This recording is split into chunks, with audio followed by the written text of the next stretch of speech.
जय हिंद। मंडे की रात इंडिया और चाइना बॉर्डर पे जब दोनों सैनिक पीछे हट रहे थे तो दोनों के बीच एक झड़प हो गई, जिस झड़प में भारत के एक कर्नल रैंक के अधिकारी शहीद हो गए और 2 जवान शहीद हो गए और चाइना की ओर से 5 लोगों के मरने की खबर है। देखिए, इंडिया और चाइना के बीच एक समझौता है जिसमें 2 महत्वपूर्ण बात है। इस समझौते के अनुसार इंडिया और चाइना दोनों ही लद्दाख के एलएसी बॉर्डर के पास कोई कंस्ट्रक्शन का काम नहीं करेंगे।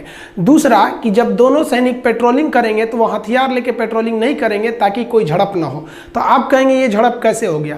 तो ये झड़प हथियार लेके नहीं हुआ, हमारे सैनिक और चाइनीज सैनिक के बीच कुछ तू-तू मैं हुई तो चाइनीज सैनिकों ने पत्थर से हमला कर दिया। इधर से भारतीय सैनिकों ने उसका जवाब दिया।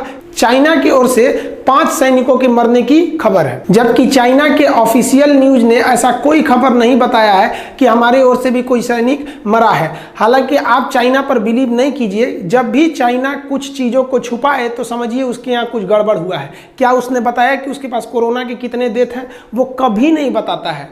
कुछ हरामी मेरे YouTube पे कमेंट कर रहे हैं कि भारत के 3 लोग शहीद हो गए और चाइना का एक भी नहीं मरा। तो इनको हम कहना चाहते हैं कि जंगल में अगर बूढ़ा शेर भी मरता है ना तो पूरे जंगल में एक सन्नाटा पसर जाता है। पूरे जंगल में ये बात आग की तरह फैल जाती है और जंगल में सूअर मर जाता है ना तो कोई पूछने भी नहीं जाता है।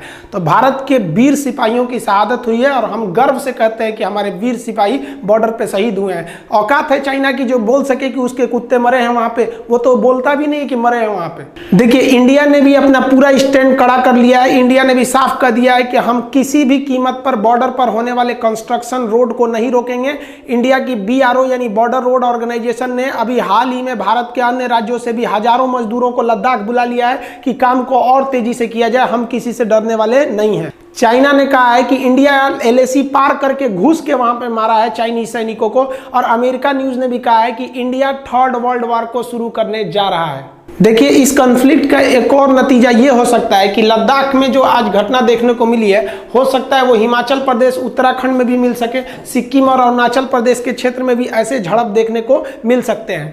यहाँ लद्दाख में आप कहेंगे चाइना के साथ प्लस पॉइंट ये है कि चाइना ने यहाँ अपनी बंकर और सभी प्रकार के सड़कों को बना लिया है, और इस बनाने के बाद उसको समझौते की याद आई, तब वो भारत को समझौता याद दिलाता है कि याद कीजिए हम लोगों ने समझौता किया था कि हम कोई भी कंस्ट्रक्शन का काम नहीं करेंगे। तो भारत कह रहा है कि जितना आप कंस्ट्रक्शन किए उतना हम कर लेंगे, तो भी हम इस समझौते को मानेंगे। हालांकि चाइना पर इंटरनेशनल प्रेशर बहुत ज्यादा है कोविड-19 फैलाने के आरोप में। ऑस्ट्रेलिया ने खुलकर बोल दिया है, पूरा यूरोप और अमेरिका खुलकर चाइना के विरोध में है। भारत अभी कुछ भी उसके खास विरोध में नहीं बोला है। इसलिए चाइना को लगता है कि अगर बॉर्डर डिस्प्यूट ज्यादा होता है तो इंडिया एकदम खुलकर चाइना का अंतर्राष्ट्रीय मंच पर विरोध करने लगेगा। इसलिए चाइनीज गवर्नमेंट की ओर से, उसकी मीडिया की ओर से भी एकदम सॉफ्ट तरह का बयान आया है कि इस तरह की झड़पों से दोनों की सीमा विवाद और भी उलझेंगे। चाइना की ओर से इस तरह से भी संकेत आए हैं कि इस तरह से होने वाली झड़पों से उनके बीच जो डी-एस्केलेशन यानी वापस लौटने की घटना हो रही थी उस पर कुछ खास प्रभाव नहीं पड़ेगा।